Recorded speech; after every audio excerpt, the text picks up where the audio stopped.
We're live. And hi, I'm Sac Marionette. I am a middle-aged lady in a tiara hosting a live stream. And with me is... I'm Sarah from Reading Category Romance. Thank you for having me. Thank you for being here. I'm being told that there's nobody in the audience, but StreamYard doesn't always know what's what. No. See, Megan's Book Nook is here saying, hey, Yay! girls. Yeah, it's StreamYard is weird. I know. It'll be like, nobody is here. And there's like 10 people making comments. And then it'll be like, there are 50 people here. And there's really nobody there. Yeah. So, what are you up to? Oh, I had a busy morning. I filmed, edited, and posted 4 videos today. Because I noticed that you didn't have any yesterday. That's why I was like DMing you. I'm like, are you okay? Yeah, I wasn't feeling great yesterday, so I did the countdown today, and I did yesterday's videos today, and I did today's videos today. So I posted everything today. Luckily, none of them are very long. But anyway, I did all that, and now I'm ready to sit down and relax. I'm going to do some knitting. I don't know what I'm going to knit on, but I'm going to start a book, Mrs. Morris and the Ghost by Tracy Wilton, which is a cozy mystery, excuse me. Yeah, so that's what I'm up to. What about you? And there's Missy. Of course, we're on a live. She's got to make an appearance. Hi. Yay! I feel like she's put her little kitty imprimatur on the proceedings. She's like, right. Yes. Barky, barkity, barkity, bark, bark, bark, bark, bark, barkity. Which is, hi, Wyoming. Hi, silly. Hope you guys are doing okay. Megan says, I've got cookies baking in the oven. What kind? What kind? What kind? Mm-hmm. I need to know for reasons.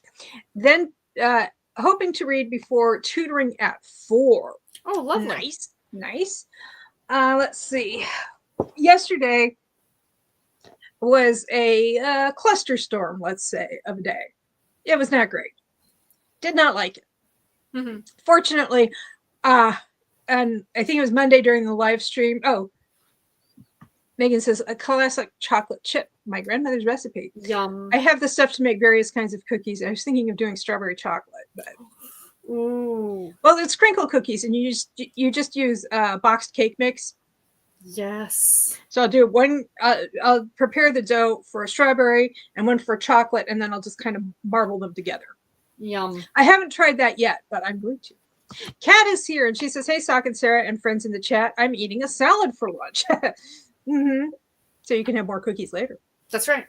And I just want to remind people that at 3:30, I hope she's doing this today. I hope I'm not speaking out of turn. Kat, generally 3:30 Eastern on Wednesdays, Kat does What's Up Wednesday. Yes. Generally speaking, unless, let's see, B is here. Sock and Sarah, 2 of my favorite S's. Okay. Okay.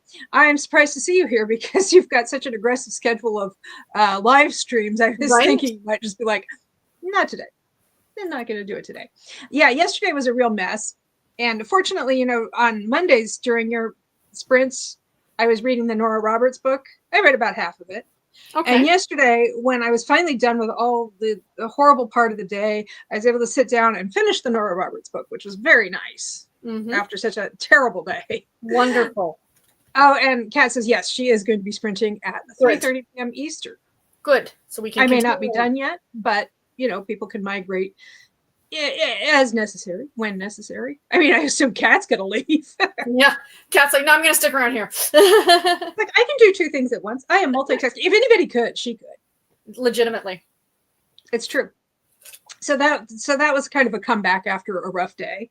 Good. And today I have already read my story in Meet Cute. So did I. It was okay.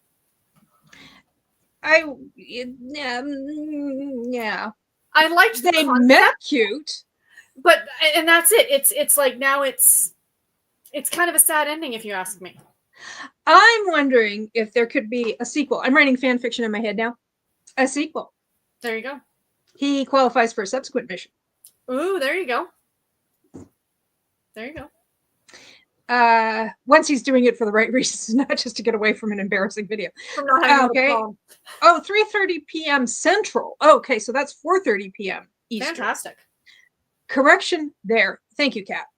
I don't know why I thought it was 3:30 Eastern.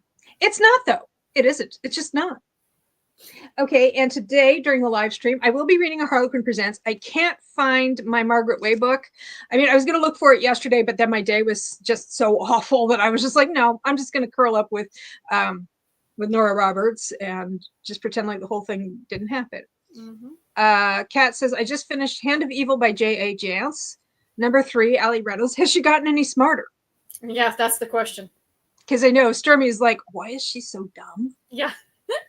Why does she keep doing dumb things? Stormy, the practical reader. That's right.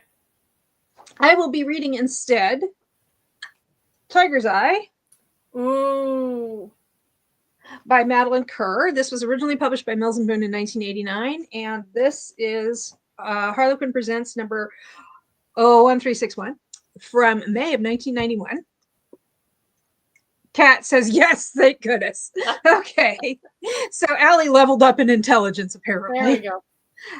Anyway, I already recorded my intro clip for this for the video. So if this sounds pretty pat, that's why. I first read a book by Madeleine Kerr when I was in high school. It's called Virtuous Lady, and it was a lot of fun. It was a Harlequin Presents, but it wasn't like high drama Harlequin Presents. It was a lot of fun, and what I really liked about it, especially reading it as a teenager in the 80s when I was used to like the more traditional Harlequin Presents, is that the relationship between the two main characters was very collaborative. And it was flirtatious, but it was collaborative. It didn't start off with him belittling her because he thought she was a gold digger or something. And then it turns out that he apologizes later, but he doesn't apologize. You know, in those stories, typically, they don't apologize for just like being misogynistic. They apologize for being wrong about the one woman. So I think I talked about that in the Penny Jordan when I did it for Retro Romance Readathon like last year. Anyway. So that was, and then I much later, like probably only within the last few years or so, found out that Madeleine Kerr is the pseudonym of a dude named Marius Gabriel. So it's actually written by a dude. Wow. Who I think was a professor, he might be retired by now, professor of like literary history or literature or something like that. And he he also wrote fiction, nonfiction, and he wrote adventure stories. And I guess he decided to write romance. And so I thought it was interesting when I found out that the most egalitarian relationship I had run across, I mean, when I read it in the 80s, I've run across more since then, obviously, but the book that I really stood out in my memory as being something that was an egalitarian relationship was actually written by a dude. Yes. And it's like, oh, okay. Because, you know, this, a dude's perspective on what women want. Awesome. So let's see if I'm getting all of the comments. So that's what I will be working on after we do 10 minutes of yuck. Yeah, usually I come back and read the summary after the 10 minutes of yuck, but I'm just eager to get cracking. There you go. And I don't mean Seattle's NHL team. Not that there's anything wrong with them. Okay, so 10 minutes of yuck. That is, for those of you who are new here or who have forgotten because I was off last week. Let's yuck it up, says B. Yes, the 10 minutes of yuck is the 10 minutes that I put aside to do stuff I don't really want to do. Make phone calls, answer emails, clean the bathroom, whatever. I already brought in the trash bin, though, so I don't have to do that. Says Mama. I wish I could. Mama says B. I wish I could delete that comment. It's there. It's there for everyone to see. You do not want to know how many people left the room. Yeah. After you said that. Nobody left the room after you said that. In fact, Megan thought it was hilarious. I thought it was hilarious. Sarah is very silent on the topic of whether or not it was hilarious. Missy thought it was hilarious. Missy knows what's what. Right? I don't know what that emoji is. I can't tell. I think she's kind of like, It's just kind of like I think it's the sheepish emoji. Only Maybe. It's not a sheep. Okay. More laughter. And B says, whoops. Missy. Yeah, Thank Missy. thank goodness for Missy. LOL. Okay, so 10 minutes of yuck. So Yep. we'll be back in about 10 minutes. So that'll be just about 20 minutes after the hour to start doing some fun stuff. Sounds good. Okay, 20 minutes. And we're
It's the voice from on high, telling you that we've done our 10 minutes of yuck, and now it's time to raise the roof and partay.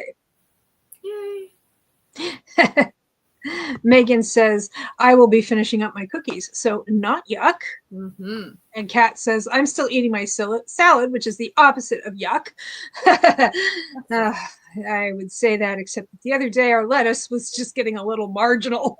Oh. It wasn't the worst salad I've ever had. It wasn't yuck, but I've had better salads. It wasn't a yum. It wasn't quite as yum as it could have been. Tomatoes were excellent. Hey, says Lisa the Lost Coffee Mug. Just got back from lunch. Oh, you missed 10 minutes of yuck. You're just going to have happy, good times from here on out. That's as right. I read Tiger's Eye. She is in a bikini. Woo! Woohoo! She must really work out. Right? Mm-hmm. And he's helping her out with a towel. Cover yourself up, you hussy. I'm attracted to you, which means I hate you. Probably not in a Madeleine Kerr book. No. Let's see what's coming out next month. Mm-hmm. Emma Darcy. Ooh. Rachel Ford. I don't think I've read too much Rachel Ford. Mm-mm. Penny Jordan, Charlotte Lamb, Anne McAllister, Suzanne McCarthy, Emma Richmond, and Kate Walker. Wow. You're getting Emma Darcy, Penny Jordan, and Charlotte Lamb in the same month. They were they wrote so many, every other month they probably had books coming Charlotte out. Lamb for a while, it was like literally every month. Legitimately, yes. Yep. I'm just wondering why Carol Mortimer was slacking off here. Right? She wrote a lot too. She did. And she started when she was really young. She was only like 19. Mm-hmm. Okay, so anyway. Yes. Tiger's Eye. Woo-hoo. So what did you decide to work on? I actually decided to pick up, I was going to do some knitting, but the light outside is still quite good. Okay. And the old eyes are not as, sorry, I'm just trying to put this in here. Get in there. And I decided to pick up my cross stitch, which you can't really see much yet, but it's going to be a badger. So that's his eye. Oh, the badger wearing glasses and reading a book? Yes, and he's reading a book. Yeah. So I've decided to pick this up. Yeah, and, I remember the badger. During the 10 minutes of yuck, it actually worked out perfectly. Literally the second that I hit my mute button, my phone rang and it was the hospital. So we rebooked my appointment, so I'm not going 3 days in a row for invasive procedures. I'm only doing 2 days in a row for invasive procedures. I was able to rebook. They had me going in on next Wednesday for something, on Thursday for the transjugular biopsy, and then on Friday for an angiogram. And I said to the girl, I said, mentally, I can't do it. She goes, I wouldn't be able to do it either. So she rebooked me for sometime in March. I said, thank you so much. So that was my 10 minutes of yuck dealing with hospital crap. Now we get to have fun. Okay, so since you managed to pare it back to 2 invasive medical procedures, did they only agree to do this if you promised to stick a Q-tip up your nose on your day off? Right. They're like, there's always a trade-off. I said to the girl, I said, at this point, you might as well just put me as inpatient because I had to be there 3 days in a row. And she was laughing. She says, yeah, no, we're not doing that to you. You know? You've had enough of that. Legitimately, yes. Lisa says that will be cute. It will be. It really I think will it's going to be super cute. I've seen the picture. I think you showed the picture. Yes, I did what show it's the going to picture look like one when it's time. done. Yeah. What you're aiming for. Well, I cleaned the bathroom floor. Oh, there you go. Clean, maybe. Cleaner, definitely. I'm aiming for improvement, not perfection. Right? No, it's fine. It's fine now. It's just the rest of the bathroom that probably needs a little TLC. I'm very, very fortunate because my mother is older and there's a lot she can't do. She actually has a cleaning staff comes in every other week. They don't do the whole house. They do the kitchen and all 3 of the bathrooms, and they vacuum her bedroom because she can't get down on the floor and wash floors anymore. Right. So I am fortunate that someone cleans my bathroom every other week.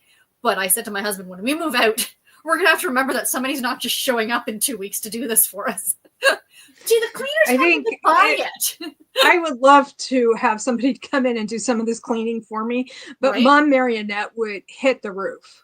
Really? She, well, we're both I mean, she's more private than I am. She doesn't have Of a course, YouTube of channel, course. but she's a very private person, I and understand that. yeah, she doesn't like people in her space. So That's completely fair. I get it, you know? yeah. The other day we were dealing with some household stuff, and she finally goes, "Ugh, I think I just want to sell this house and start renting." And I'm like, "You'd rather deal with a landlord?" And she goes, that's the trade-off, right? She goes, "Landlords are okay." And I'm like, "When was the last time you dealt with a landlord?" Mm-hmm. And it was like, 1962. Yeah. Well, when we lived overseas. And I'm like, they have renter protections there. Yeah. Bathroom cleaning is always last on my list, says Lisa. Mm-hmm. Well, it was first on my list today, at least first on my list for this live stream. I always want to call it a live sprint, but it's a live stream with sprints. So, because the rest of the afternoon is going to be kissing book. Woo! Kissing book. Sorry, my phone's ringing. I'll be right back. Sure. I'm going to have to vamp on my own. So I don't know. Let's see. If we start now. Oh, Megan says cookies are done and I might have already eaten one. Well, you didn't have to confess. You chose to confess.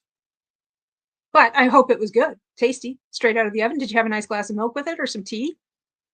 And Surmy, hi. Well, hang in the comments as I am doing a few things downstairs. If I get done and you're still going, we'll try to pop on. Awesome.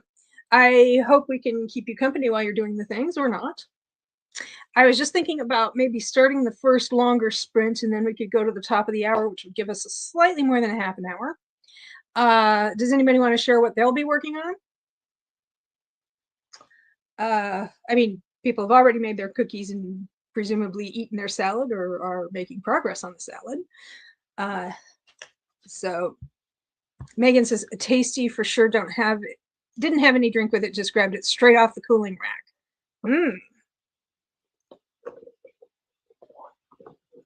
I might make my cookies tomorrow or Friday. The last few days have been kind of stressful and tiring, so I think I'm just gonna I might make some cranberry orange muffins because we don't have a lot of breakfast type stuff. Just normal work, says Lisa, getting ready for the holiday weekend. Oh, that's right. It's President's Day weekend here in the States.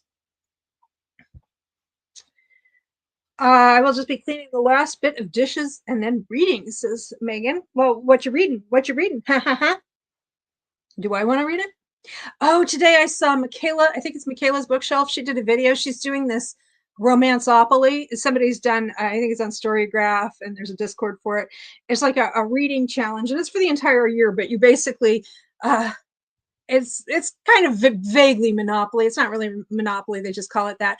But this year, the theme is college and university. And the idea is you pick a different major. You can major in romanticy, paranormal, romantic arts, which is contemporaries, dark psychology, which is dark romance, and I don't remember, historical studies, which is historical romance. It sounded like a lot of fun, but I was watching her video and I was just like, I'm so tired just thinking about it. But it does sound like a lot of fun, so I might end up doing it. I am reading the finest print for Tea and Biscuits Book Club. I'm already 100 pages in and I really love it. I have it out from the library, but I haven't started it yet because I think you're muted, sweetie. Nope. Oh, I'm just quiet. I'm just listening. Oh, okay. I thought you were talking, but no. I'm not wearing my glasses, so you're fine. I'm just making up what other people are doing. I just make up comments. That's what I should do next time when there's like nobody in the comments. I'll just make something up. Anyway, so I've been focused so much on the countdown on the categories and enjoying them that I've been reading some nonfiction books about romances and romance reading. I think I talked to you a little bit about that. Yes, I love that. And Megan says, yes, I heard about the Romanceopoly last night and I need to look into it. It looks very cool. That was started like 5 or 6 years ago. And this year, go ahead. I don't remember who started it. I have it. Jessica from Peace Love Books. Oh, is that who started it? Okay. Yeah. Because they have it on, she's got it on Storygraph and she has a blog for it. And I think there's Discord for it as well.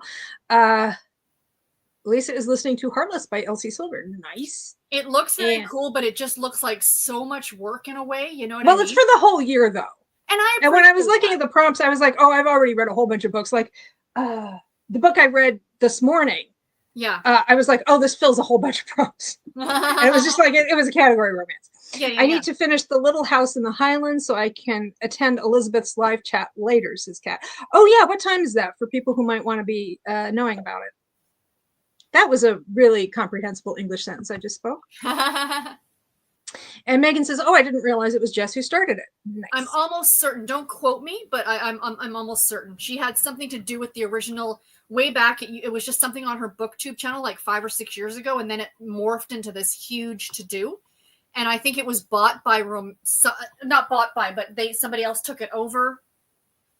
But I did it like the first or second year because it was like a Monopoly board at the time. But I don't think it is anymore. I think it's like a whole something else now. Well, it's Under the Covers is the blog. That's who's taken it over now, is my understanding. Oh, I see. Yeah, so it's Jess who started it and somebody else. And Kat says she mentioned 8:30 p.m. EST in her update video. This would be Elizabeth, and I don't remember her channel name. Lizzie Faye Loves Books. Lizzie Faye Loves Books, and I think is it FAY or FAE? FAYE. Oh, FAYE. Both. Mm-hmm. Both are correct. Just for funsies. So that's something people might enjoy, especially if I think it's about that specific book, though. So yes. But sometimes if you want to hear people talking about a book they read, even if you didn't read it or you haven't read it in a while. Well, that's half of what I watch on BookTube is people talking about books I've never read. Well, I'm talking about like a live stream. So no, I know. Okay, so I have my tabs. Yes. And I have my book. And we have about a little, just like 29 minutes until the top of the hour. Okay. So are we ready? Absolutely. Okay, and Kat says she hasn't scheduled it yet. I always wait until the last possible minute myself. Okay, so we are sprinting. Whoops. Who knows what this is going to say since I'm not wearing my glasses? Springing. Sprinting until... Whoops. Okay. See you soon. Thank you.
Okay, it's the top of the hour. Excellent. At least in my temporal jurisdiction. Jenny Reed's Romance dropped in to say hi, everyone. Just popped in for a minute, was bringing in the trash bins and almost broke my neck. The snow is melting and the ice has appeared. Ugh. I'll watch later on replay. Have a great day. Well, I hope you do too. And hello from the past. I went out and brought in the bin. And in the morning, it looked like the driveway had ice crystals on it.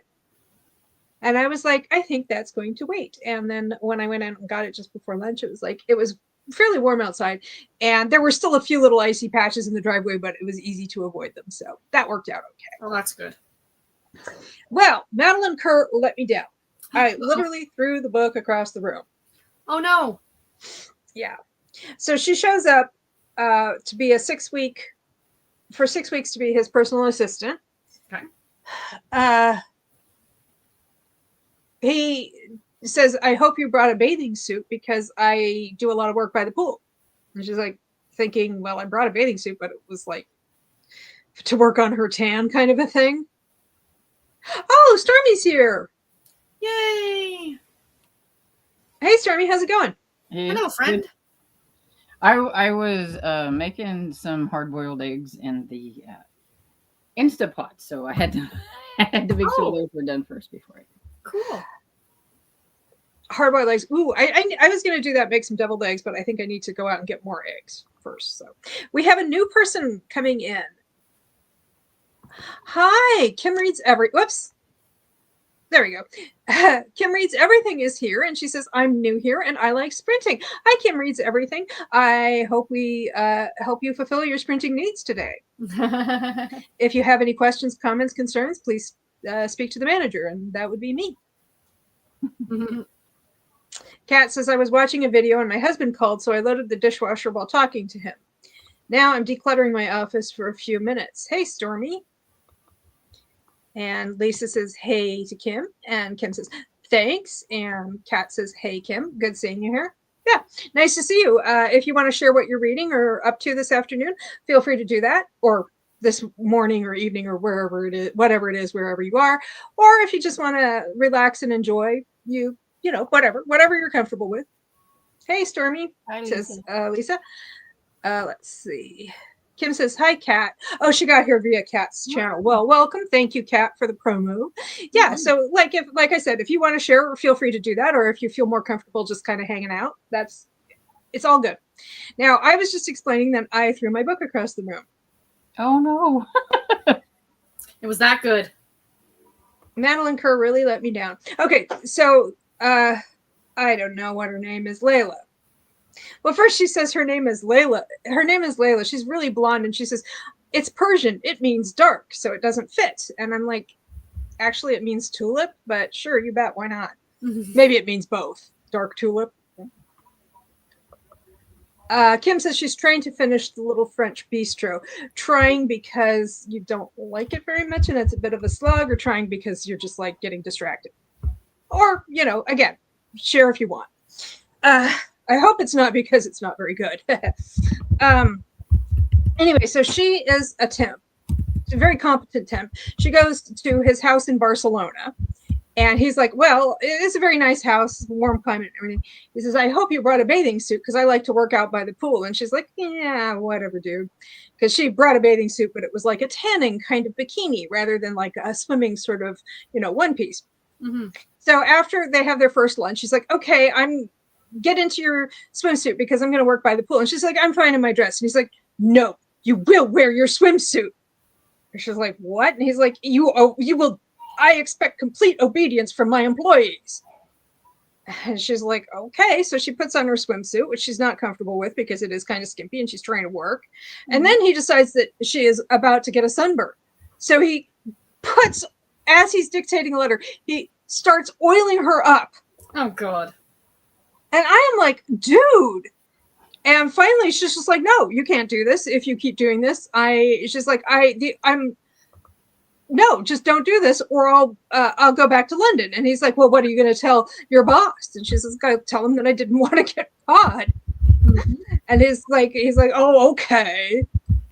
And then later, it turns out they're both foundlings. Like they were both, abandoned by their parents when they were babies. And a friend of his is saying, oh, you should look for your mother. You should look for your mother. And she's like, no, I don't want to do that. And finally, later on, he says to her, you already looked for your mother, didn't you? And what did you find out? Was it what made you such a frigid little thing? That's when I threw the book across the room. Because not wanting to be sexually harassed, like really blatantly, aggressively sexually harassed, right, makes her a frigid little thing. Also, he's a terrible father. Oh, I mean it. His kids are like really unhappy and lost, and they hope that he marries, and they're like really upset because they think maybe he won't marry the lady that they think he's going to marry because they really like her, and she's like the only nice person, and he basically ignores them. Yeah, Lisa's giving me some aghast emojis. I think it's just aghast. Now, what book was you reading? Because I missed that because I didn't see the very beginning. It's Tiger's Eye by Madeleine Kerr. And I was just saying, when I was in high school, I read Virtuous Lady by Madeleine Kerr, and I think I reread it fairly recently. And I really liked that book because there was like this really equitable, egalitarian relationship between the two. And I came to find out Madeleine Kerr is actually a dude. But I guess maybe everybody was like, oh, you can't have these egalitarian relationships between men and women. And he's like, okay, I'll crank it up to 11. Because, I mean, this is not, this is really awful. And maybe there's going to be an explanation. But I've been like, oh, no, just no, dude. Come on. Yeah, no. Oh, boy, says Kim Reads Everything. Oh, my, says Megan. My jaw is on the floor, oh, my, says Lisa. And Kat says, I can't handle books like that. Nope. I will have a full rant with quotes and everything when I do my video. Those are the books she sends my way, I think. She's like, here you go. You can have that for the cover. Oh, and that's the thing. I'll take it for my collection. Absolutely. Yep. Do you want me to send it to you?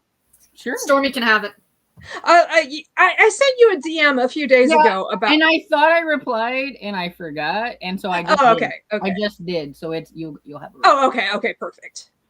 You can just call me Kim, says Kim Reads Everything. Sorry. Last time I'll do that. Kim it is. Woof woof. What's the year of the book? Oh my gosh. It was published by Mills and Boon in 1989. It was republished by Harlequin in 1992 for reasons of not having enough backlist, I guess. I don't know. But when I get you your tote, I will throw it in there. I was going to say, yeah, just toss it in there. Yeah. Just toss it into the tote. I thought maybe you didn't answer because you were like, oh, she was serious about going to Book Barn and getting me a tote. I'm like, I am always serious about going to Book Barn, whether I buy totes or not. I was going to try to think about what I wanted to say, and then I totally forgot. Well, I was looking at one of my shelves, and I was like, oh, there's a book that I got specifically with Stormy in mind. So I was like, maybe I don't have to go to Book Barn. I probably have one of their totes kicking around here somewhere. But I want to go to Book Barn. I always want to go to Book Barn. But you know. Yeah, I was going to say you'd miss out on going to Book Barn. Yeah. It's a good excuse. Kat says, yes, I sent you one, Stormy, that I read for Garb August 1 year. LOL. Yeah. I was going to just skim to the end of that book, but it was like when he calls her frigid because she didn't want to get sexually harassed or harassed. I was like, nuts on this. Mm-hmm. Hopefully things have changed since 89. Have you seen the news lately? Mm-hmm. I've got mine, and the only kind of weirdness about this one so far is, okay, first off, we like to make fun of the fact that he looks like he's about 60. Yeah. I even asked my dad, I said, how old do you think this guy looks? And he said 60. That's hilarious. Okay. Well, we've just found out that he's 39. He's had a rough life. People age differently back then. He's a mercenary. He didn't use moisturizer. He had polio as a kid. He's a mercenary, and they're in the African jungle, so maybe it's the leathery skin thing and that craggy look that he's got going on. I don't know, but anyway, he has a 19-year-old. He's had malaria several times. He has a 19-year-old son. Uh-huh. She's 20. Oh. Well, this dude has. I thought I might have this. And I then don't. then there's the she's not really asked him if he's still married or not, and he has talked about a wife, and she just assumes that he's married, and so then I'm like, I don't know how I feel quite about that. I have a feeling that maybe he's divorced because he is a mercenary and he travels, and the only reason he married her is because he got the woman pregnant. Mm-hmm. So he did the thing and got married, but they were really, it wasn't a love thing. So I don't know if they're still together or if he just does his mercenary thing and leaves her at home. This is a Jane Eyre situation, and she's up in the attic or something. We have people are saying hi, so let's greet the people. Hi, Esther Jane. Are you still digging out, or are she's probably still digging out? Kristen says, hey, she's finishing up errands. Well, you have the invite link if you feel like hopping on when you get home, or whatever. Hey, Esther says, Kat. Esther Jen says, hey, Kat. Hey, Esther. Gwen, oh, hi, Gwen, says Harlequin was really dark before we knew what dark was. Yes. But I feel like, and again, I'll not defend it, but again, they were all like this. It wasn't like, oh, there was only a few. They were all problematic. Well, I know that was what I liked about the previous Madeleine Kerr book, was that it wasn't. And Esther Jane is greeting her adoring public. And I will have to say, I think there's different levels of problematic. Because, like, I mean, this one to me wasn't very problematic at all. But then I've read some that I've oh, this is just horrible. And the I don't read a lot of presents. This is one I haven't really read a lot of these. It's been a while since I read one, and I'm like, I don't know. I mean, if he's not still married, it's okay. It's still kind of weird because she's 20 and he has a son that's 19. But I always know there's a big age gap, but usually there's not a kid involved, so it's not quite as weird. It doesn't seem like. Well, that's the Margaret Way book that I'm reading right now. Is that he's got a 16-year-old who's in Kenya for some reason, but they're in Australia. But anyway, and she's work study. The female lead's 24. The court told him he had to get out of town. So it's not a huge gap. I mean, it's 8 years between her and the kid, but it's still you're 24 raising a 16-year-old. If she marries him, you know what I mean? And it mentions that he was 20 when his son was born, and she's 20. So that's that's great. Mr. Man, his kids are 15 and 9, and Miss Lady is 24. He's 37, I think, 37 or 38. So he's 13, 14 years older. So not 20 years at least. Esther Jane says, yes, we have had about, is that inches or feet? Is that, I don't know. Inches, I think. Okay, 3 inches today, and it is still snowing. But we had 38 degrees yesterday. Nice. He said they were, we like them, so maybe we have changed, says Kim. Yeah, I mean, I know I have. And society has. However, look at how big dark romance is right now. So yeah, except that dark romance knows it's dark romance. This is fair. It's not a fun, lighthearted story about a lady getting groped by her boss. Fair enough. And then ending up marrying him. As you do. The only way that this could be saved is if he turned out not to be the male main character, but he is. So. But I also feel like a lot of people say bad things about these because of how dark and how all that stuff is. But they're okay with what they're reading today, and it's well, why is this bad and that's not bad? But I know, I think because but still, because it is specifically presented as we know this is a problem. This behavior is a problem, as opposed to this is just a fun way to meet people. Esther says she's finished the Alley book. Somebody else was saying that too. I did too. Yay, well done. Because I remember I was asking if she got any smarter. It was Kat? Okay. Yeah. I was like, did she get any smarter? Stormy wants to know. I don't feel like she's gotten a lot smarter, but I feel like we're moving towards that. I don't think she's as interested in the blog as she previously was, because I think she's seeing what the internet can do, and so I'm like, maybe she'll get away from that. Because holy smokes. Okay, first off, Kat says she finished it and it's her favorite Alley book. But Oh. Lisa's just pointing out that James Vanderbeek died. No But way. didn't he have cancer? Yes. So that could be. I think he had Esther cancer. Jane says it was wild. He was young. Yeah, I think he had a kind of an aggressive cancer. I think like a throat cancer or something. Oh, he has 6 children. Wow. Yeah. Oh, he was local. He was from 2 Cheshire. years older than me. He was born in Cheshire, Connecticut, which is near here. I didn't know he was on Dawson's Creek. I just He seen played him Dawson. in, like, Yeah, that movies. was, yeah. Yeah, he had a colorectal cancer. Sorry, my Oh. bad. Yes. Oh, that's a rough one. Yeah. Him I knew he and, had cancer because I had seen him on something. Yeah. That's too Oh, young. it says, okay. Yikes. Oh, that's terrible. Oh, here, Kat saying colorectal cancer, 48. Yeah. Almost anyways, 49. He would have been 49 in March. Mm. Sad. Depressing.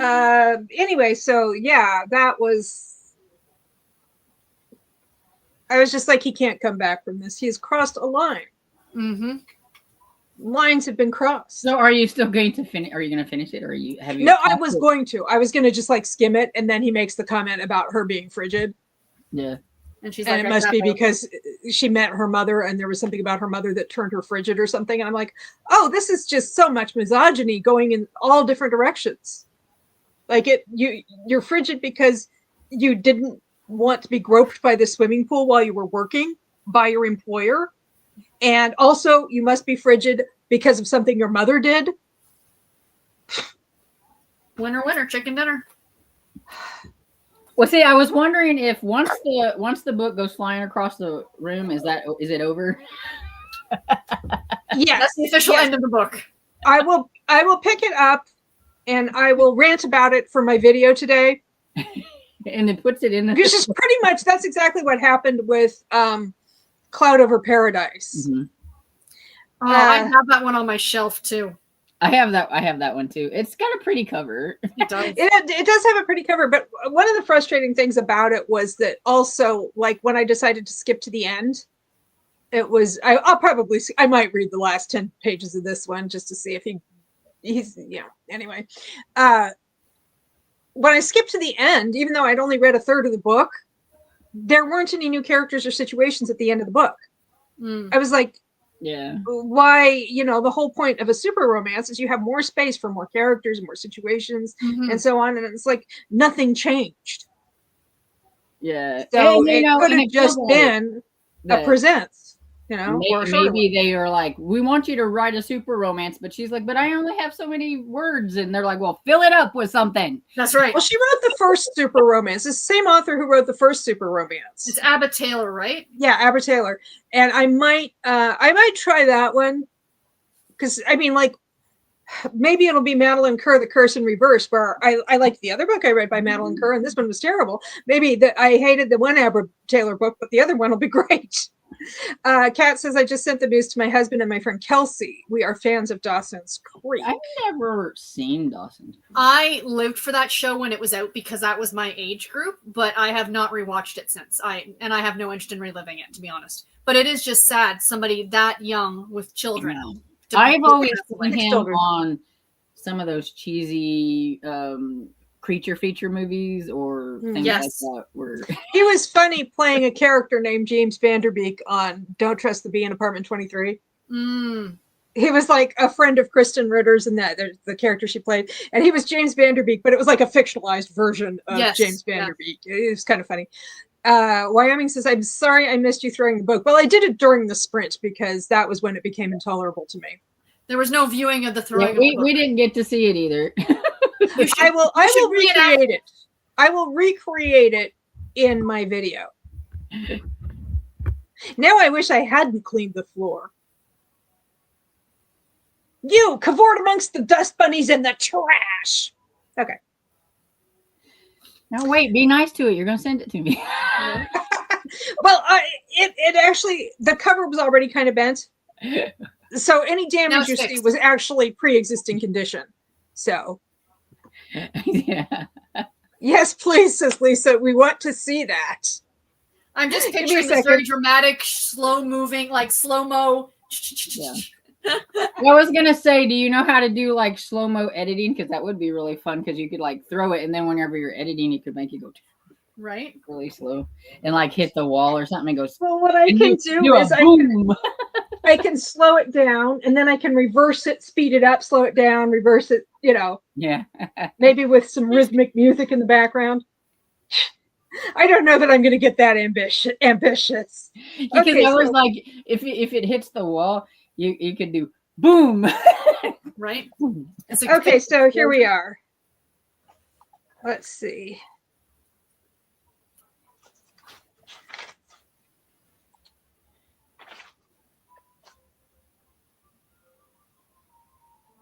Okay.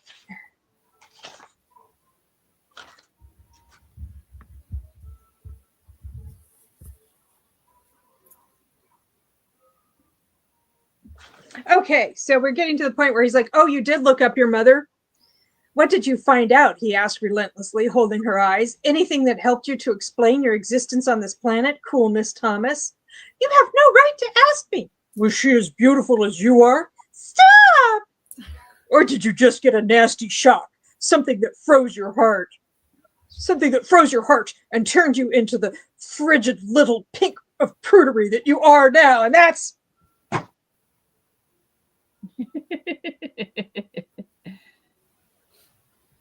I like the dramatic reading. Mine reminds me a lot of the movies like Romancing the Stone, King Solomon's Mine, things like that, where you have the man who has to take this lady who he doesn't know, doesn't really care about, doesn't really want to have to trek through the jungle with, or whatever. That's what it kind of the vibes it gives me, because there wasn't room for her on the plane. yeah. And She's like African queen. So now, and Gwen says, "Try Karen Robart's Tiger's Eye. You might have better luck. It's a historical romance mystery." I'll just go through all the books named Tiger's Eye. Yeah. And Kim says, "OMG, LOL. I'm glad my pain is amusing to you." And Wyoming's laughing and saying, "Thank you." And Lisa says, "LOL, that was perfect." Mm-hmm. Yeah. I think I missed, though, because I was talking with you guys. I think when I did this before, I threw it across the room, and then I just sat here and looked sulky and disgruntled for like a couple of minutes. Because I looked up at the like camera, and I thought, and I looked at you, and you looked like, and I thought, oh, she's got a headache, or maybe she's not feeling well. That was my first thought. Well, if I did, you know why. Mm-hmm. No, I don't have a headache. It was a disappointing literary experience. Yeah. Unfortunately.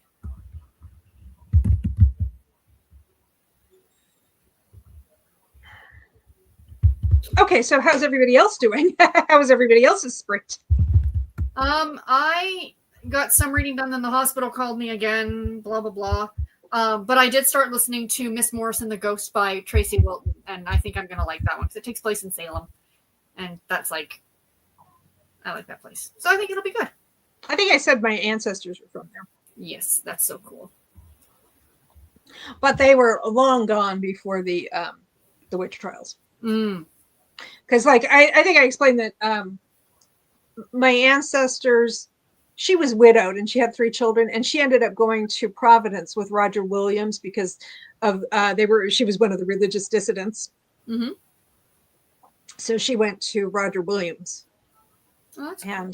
hung out in Providence for a few generations and then moved west. Well, not her personally didn't move west. She died a few generations later. So, so Stormy, what are you working on? I am listening to Iris by Lee Greenwood, not the singer. God bless the USA. And then I'm reading Time of the Temptress by Violet Winspear. Have you read Violet Winspear?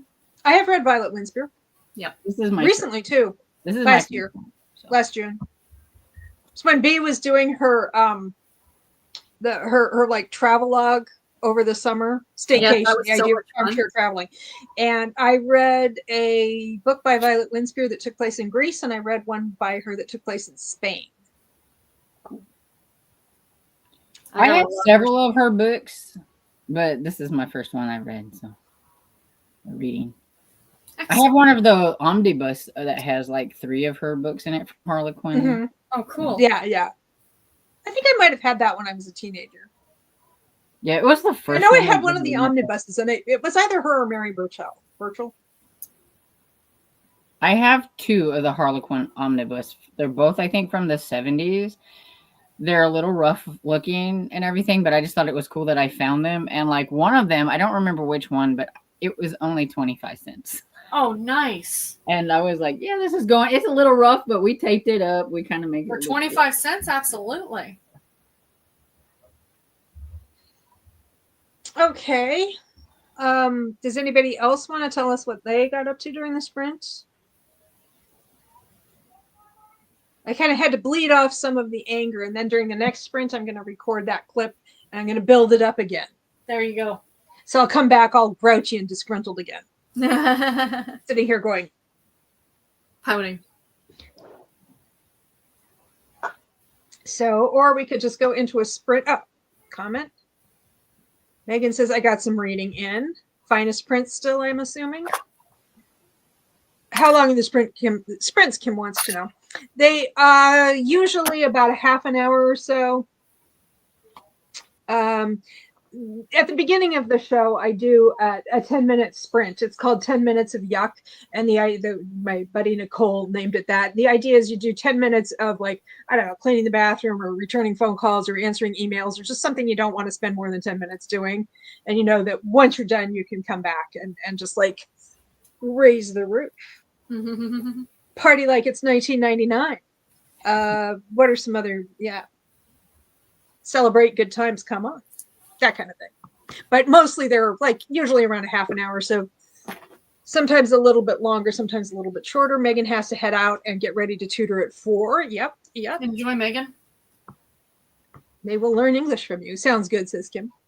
I'm glad that works out for you.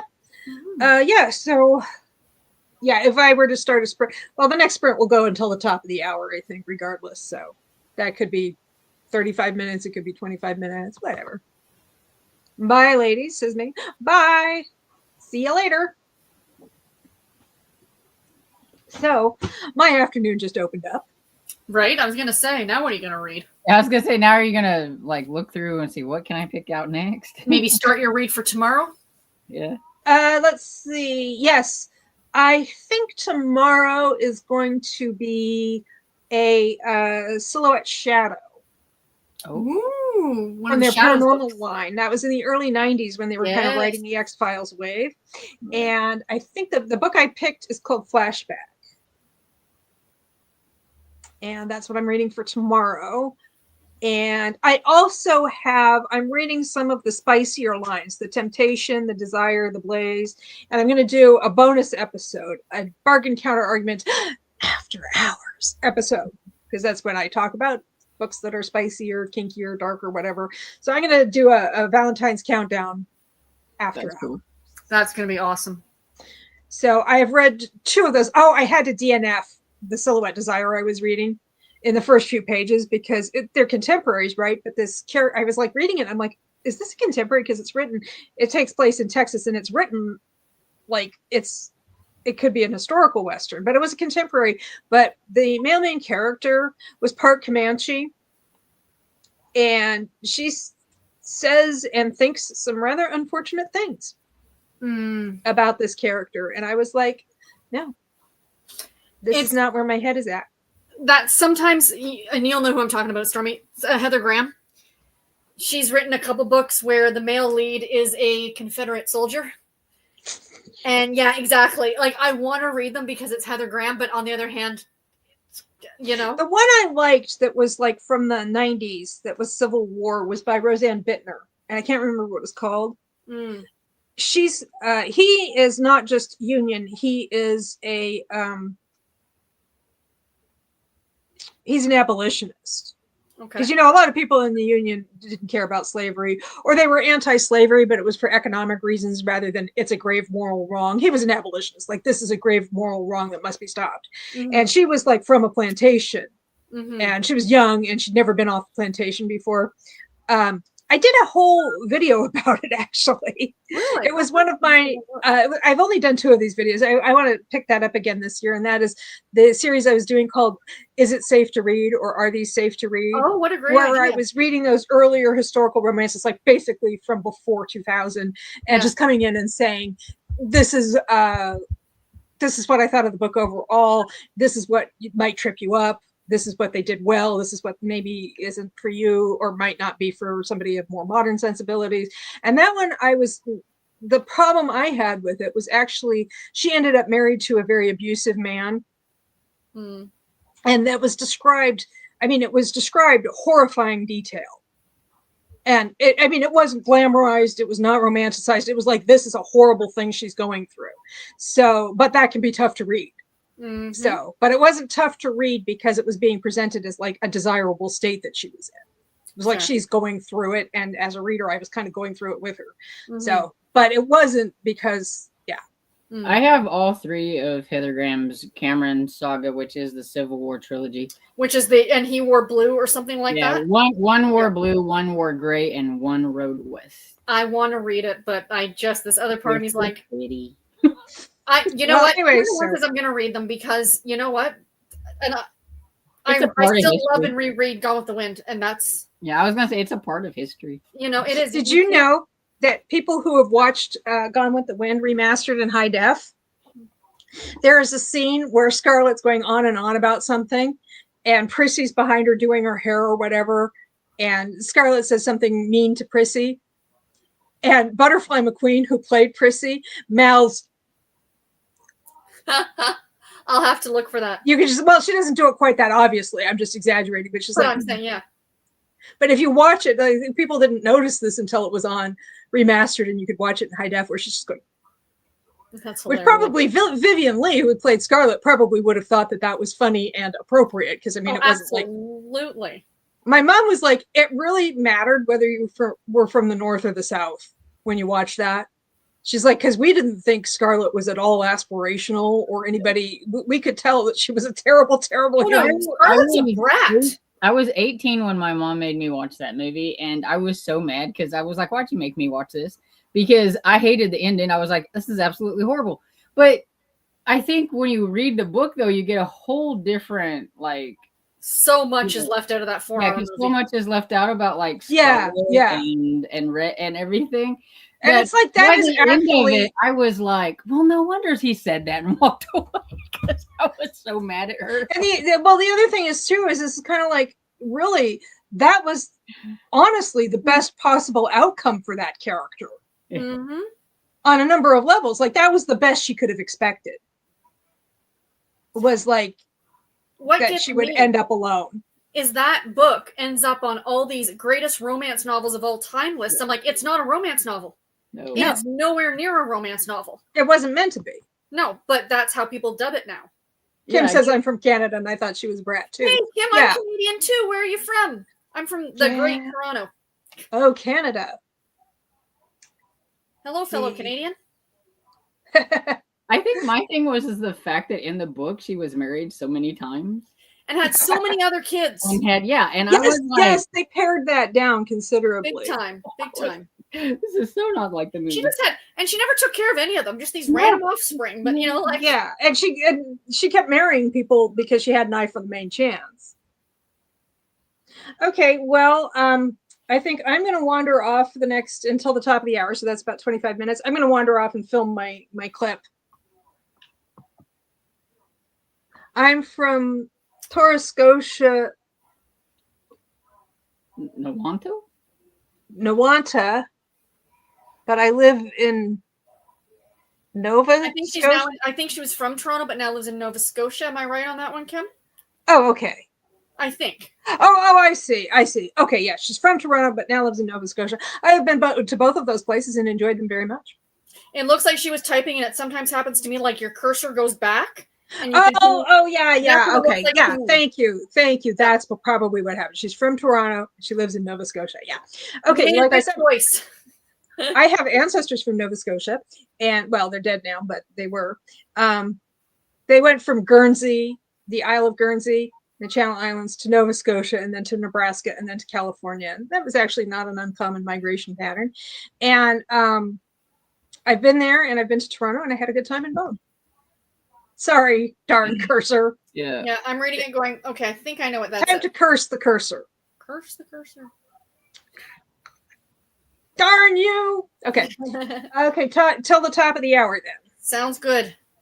I got to go put on my Valentine's tiara and record that clip. So we are sprinting until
We're back. I started a new book. Yay! Ooh, that is a design. No, what is that? That's a desire, right? What did you say? Is it a desire? It is. It's Harlequin Desire. Oh. Last night I read Silhouette Desire. Ah. So, but the one I read last night was published in 1995, and this came out in 2016. So it's not just a lateral move. Mm-hmm. And whoopsie. Oh, there we go. I accidentally made everything bigger.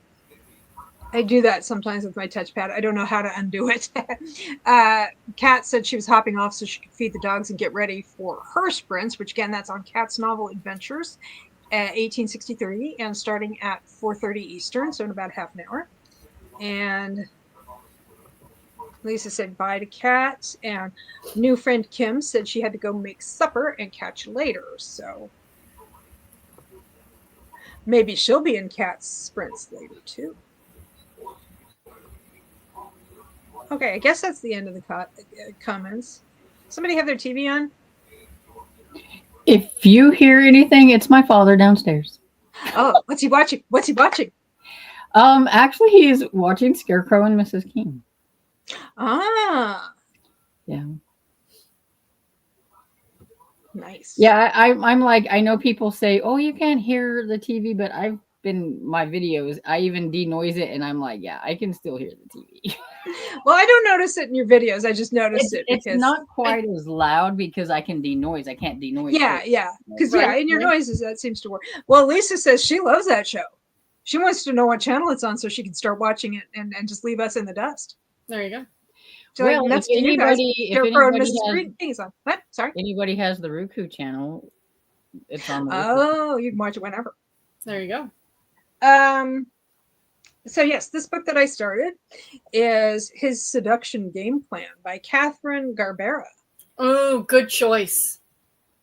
Is it? Very favorite. I've interviewed her. She's fantastic. Her books are great. I haven't read from her before. You'll like her. Yeah. Well, I've read the first couple of pages so far, so good. Are you playing it safe and not no retro this go around? Actually, it was because I wanted to read a Silhouette Desire and then compare it with a Harlequin Desire, but again, this is 2016. The one I read yesterday was from 1995. It was pretty good. So, I mean, there was an age gap, but it's a day for blasts from the past, says Gwen. Yes, apparently so. I started watching that yesterday or the day before, I can't remember, while I was down there, because I'm like, if you're going to sit in the living room, because he's been sitting in there instead of his room, then I get to watch some of my shows sometimes and your shows all the time. So I put it on, and he's like, well, I like this show. And then he was like, you can put it back on that. So that's why he's been watching. That's funny. So do you want to hear the summary? Yes, please. Sure.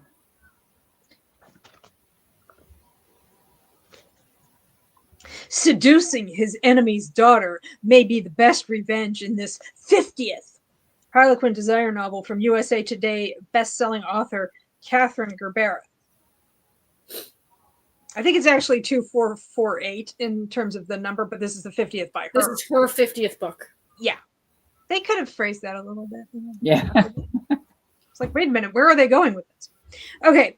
After being falsely accused of murder 10 years ago, pro football player turned CEO Hunter Carruthers, now that's a name, is finally getting closer to the truth.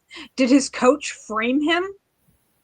The key to securing the evidence Hunter needs: seducing his coach's daughter, Farron Gaynor. Hunter wants answers. He wants revenge, but soon he wants Farron most of all. Will his strategy backfire? For her part, Farron can't help falling hard for the legendary Hunter Carruthers. Until the full scope of his secret agenda against her father is revealed, leaving her wondering if what felt so real was only a game. That's not too dissimilar from the one I read last night, which was, what was it called? It was called something. It had a name. And it was by a person. It had a name and it was by a person. I feel like that sometimes Exciting. when I'm trying to do my reading vlog or whatever, it's like, yeah, there's a name associated with that audiobook, but I don't remember what it is. Yes, they gave it a title. They gave it a title, and the author had a name too. I've been watching Quincy M.E. Ooh, nice. That's cool. I like that one. I like Jack Klugman. Let me just go to Goodreads real quick, because I put it on last night, and it was one of those seeking revenge, and then feelings are involved, and I enjoyed it. It was just waiting. Goodreads is awfully slow on my computer. It is. Oh, it's for everybody. Princess McGee. Princess McGee by Maura Seeger. I liked it. I might send it along to you, Stormy, though, because it is spicy because it's a Silhouette Desire. I have some of those, yeah. I know you have at least a couple Maura Seeger, but Princess McGee is the daughter of a legendary classic Hollywood horror director. Oh, yeah. So, cool. So I was reading it. I was really enjoying it on that level. I was going to keep it for myself, but maybe I'll send it along. I have a lot of the desire like this. I have a lot more of the Silhouette desires than I do the. There really isn't a difference between the Silhouette and the Harlequin Desire, to be completely honest. Once Harlequin bought them out back in the 80s, because they just kind of took them over, right? Yeah. Now, if you read the Silhouette back when Silhouette published them, then yes, there is a slight difference to the Desire line or the special edition line. Well, the Desire line came out after Harlequin acquired Silhouette, but while they were still letting Silhouette run on a parallel track. Yeah. But when they took it over, they kind of brought in their own rules and stuff. Yeah. So they were technically writing under Harlequin, but they were under Silhouette. It's confusing as hell. I just like their covers for the Silhouette Desire. The old ones, I like the old red covers with those are my favorite. That's why that's why I have some, because I like the covers. But there was a little bit of an evolution. Yeah.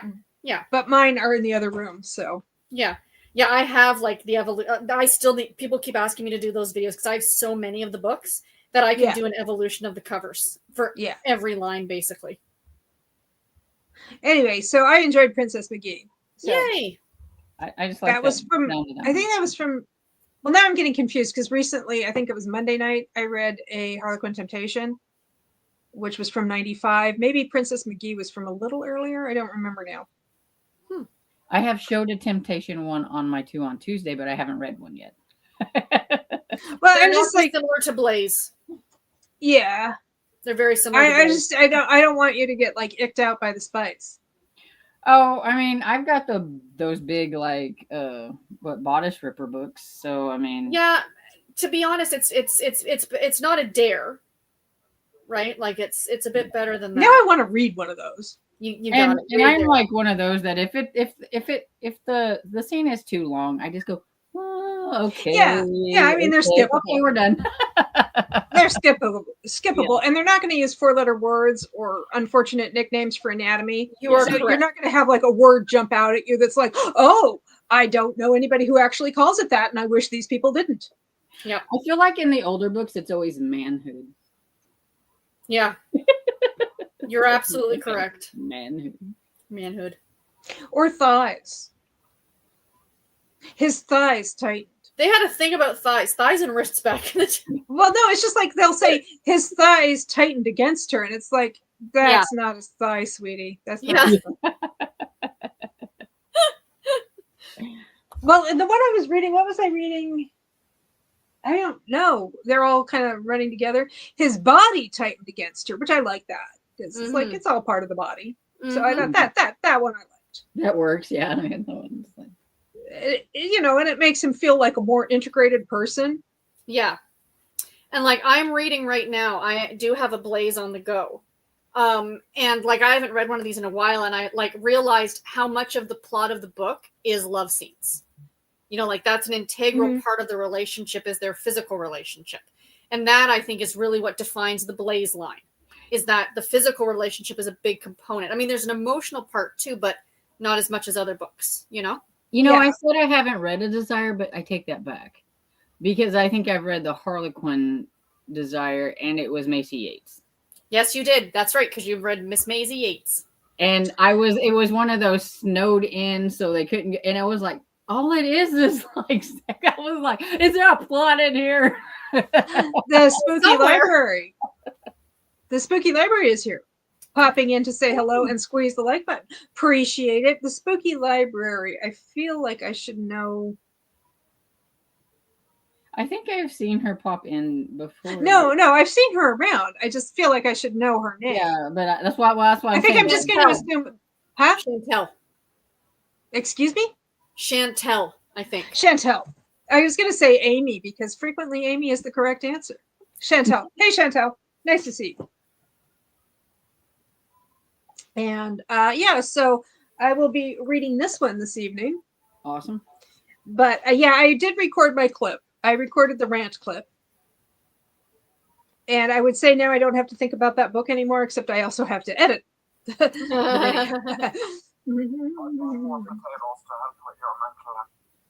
Sorry about that. Was that God? I pushed it wrong, but no, that was Garen, the little Irish guy. He like popped right up on my like YouTube. I was going to look up the spooky library, but a short popped up. I hate it when it does that.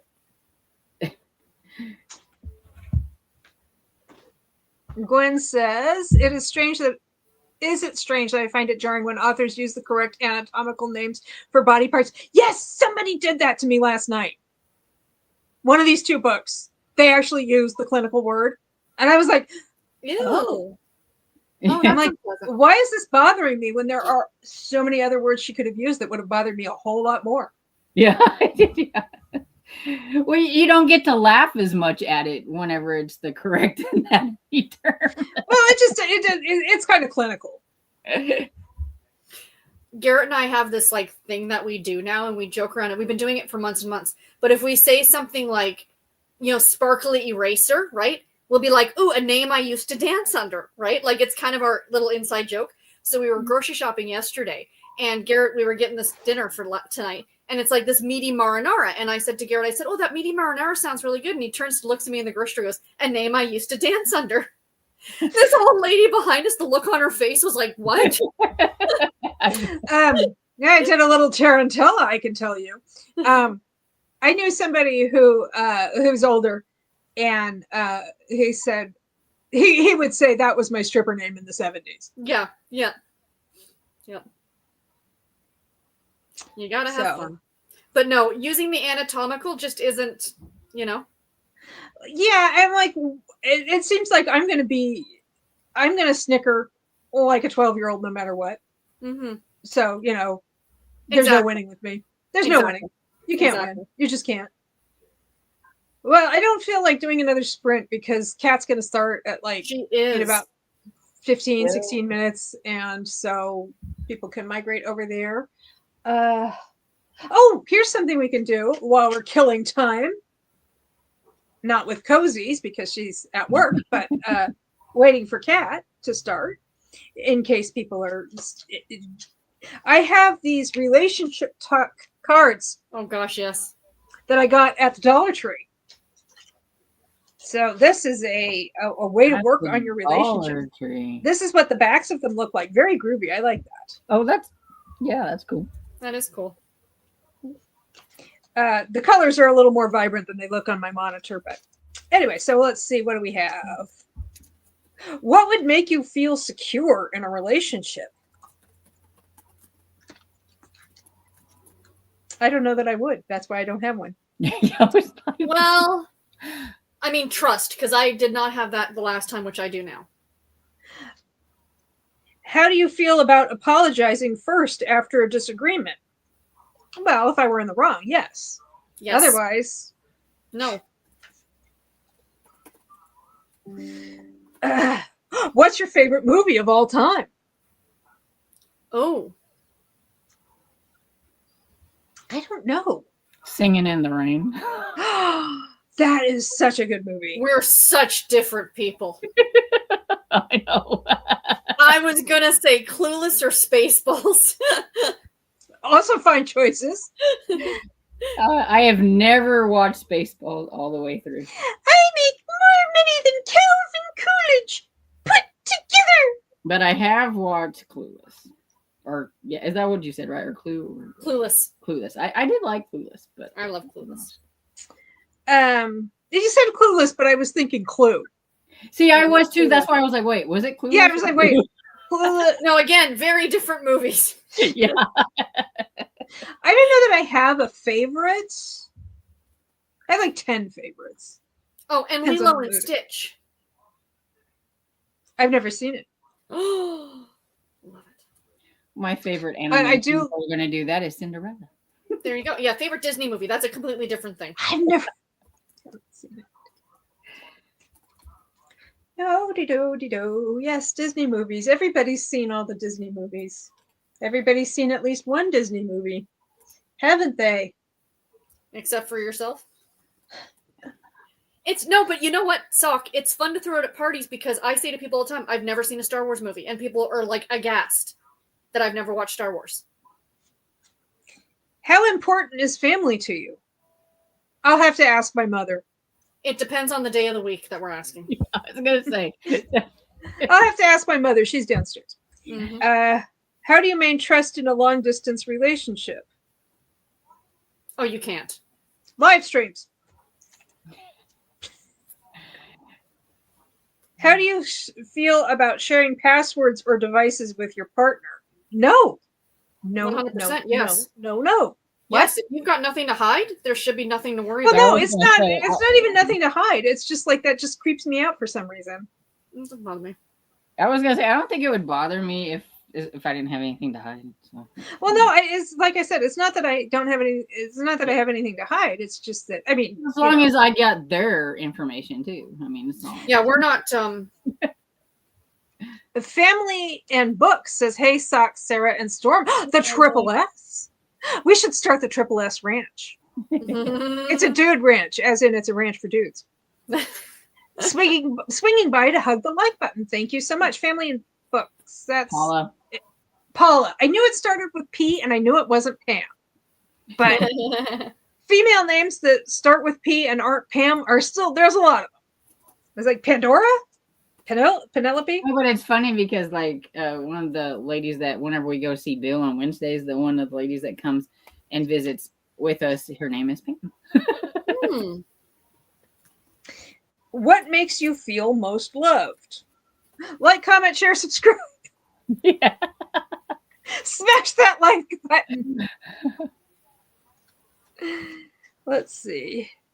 What's your favorite way to relax after a busy day? Goofing on romance novels. Hello, Kindle. Whoops. As I drop mine.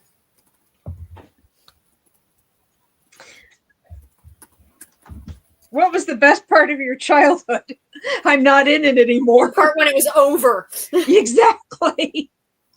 The traveling was pretty cool, though. Yeah, I'd say so. Not having to worry about anything. Yes, not having to worry about bills. Yeah. I worried about everything when I was a child. I only had health stuff to worry about. Yeah. That's all a lot I did to worry was about. go to school, come home, and read my book or play video games. I didn't have to worry about it. I don't even want to think about what made my childhood so stressful. Let's see. How would you define cheating in a relationship? Dealing off the bottom of the deck, clearly.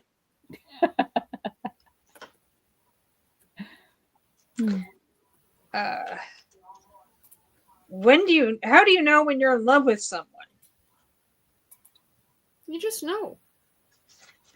I'll take your word There's for not it. a clue because clearly I'm not in love with anyone. From the romances I've read, I'm assuming it's because you get a lot of static electricity when you shake their hand. No, and that's the thing though, because like, and when they sexually harass you on the workplace, you don't immediately run away. Like, he's my best friend. It's as simple as that. It sounds goofy, but he really is my best friend. And when I think it would probably everything I went through last year, my biggest fear was leaving him alone. That I was so afraid I was never going to see him again. That's, you just know. Yeah. Well, I would think it would be like when you get to the point where you're more concerned about their happiness than your own in the relationship. 100%, yes. And it goes that way, not just for a romantic relationship, but friendships too. You know, when you kind of put your friends' needs before your own and you want to make sure that they're okay and stuff like that, right? Yeah. What's your ultimate career goal? Like, comment, share, subscribe. Retire. Winning the Like, lottery. comment, share, subscribe is my answer to everything. Winning the lottery. Winning the lottery. Winning the lottery, yes. And more than a $3 scratcher. Yeah. What's the most important thing to keep in mind when going through a difficult time together? You're on the same side, for crying out loud. That's it, yes. I'm not a relationship person, and I know that. You're not the only one comments? going Are through people, the problem. or is anybody else weighing in, or are we just like talking We're amongst just talking to ourselves? ourselves, and it's fine. That's my norm, is talking to myself. I get the good answers that way. Okay. I just wanted to make sure I wasn't forgetting anybody. You're okay. Yeah, you're on the same side. Mm-hmm. You're in this together. I mean, that's true for pretty much any relationship. Unless you're on opposite sides, in which case try to find a way to be on the same And that side. you're supporting each other. Well, that's why I said, like, you're not the only one going through it. There's always the other person too, so.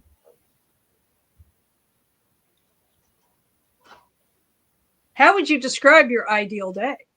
Well, except for that minor digestive complaint I had earlier, this one's shaping up pretty well. Oh, I meant to do this while Esther Jane was still here, and I don't know if she is, probably not. I had this bookmark. I think I've shared this before. Chilling with my snowmies. They do these punny bookmarks that you can get at the library. That's cute. I have chilling with my snowmies. Chilling with my snowmies. Well, I think I am going to sign off now. It's a short one because my book was such a crappy book. Such a dud. Such a dud. Dud. But you can watch my video about it later. And you know what you can do after you watch the video? Like, comment, subscribe? Yeah, I was going to say, like, comment, share, subscribe. Or don't. I'm not the boss of you. That's right. Okay, so I think I will migrate back into my bedroom. Oh, Wyoming says, thank you, ladies. I had a really good time. Thank you for being here. It's nice to have you around again, because I know she was gone for couple of months, 2 or 3 months, because she had a seasonal job around the holidays, so she didn't have time. She was like working flat out the whole time. She's like, gotcha. Anyway, yeah, I'm gonna have a good night and rest of the day. Thank you so much, Lisa.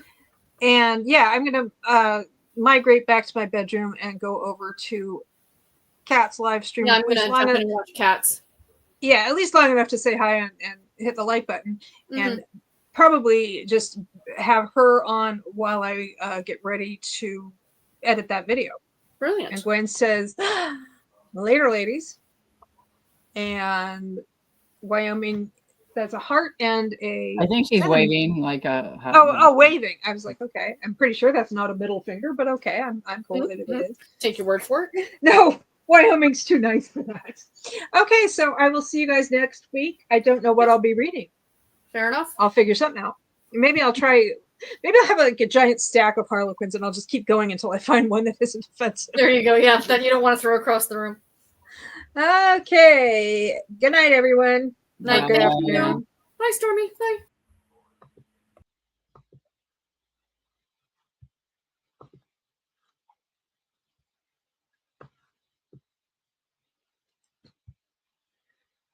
How do I end? There it is.